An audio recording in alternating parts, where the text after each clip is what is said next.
యేసయ్యది శాశ్వతమైన ప్రేమ. ఈ లోకంలో ఎందరో నిన్ను మర్చిపోయి ఉన్నారేమో, నీ స్నేహితుని విడిచిపెట్టి వెళ్ళిపోయారేమో. యేసు ప్రేమ నీ పట్ల ఎన్నడూ మారదు. ఎన్ని యుగాలైనప్పటికీ మారని ప్రేమ. ఈ ప్రేమకు సమస్తము సాధ్యమే. ఏదైనా చేయగలవాడు. ఎండిపోయిన నీ స్థితిని మార్చగల దేవుడై ఉన్నాడు. నాతో కలిసి పాడతావా?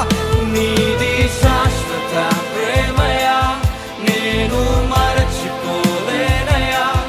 ఎన్ని యుగాలైనా మారదు. అవును, మారని ప్రేమిది. ఎండిన ప్రతి మోడును మరలా నీ స్థితిని మార్చబోతున్నాడు. ఊహించిన వాటిని చూడబోతున్నావు. నీ దేవునికి సమస్తము సాధ్యమే.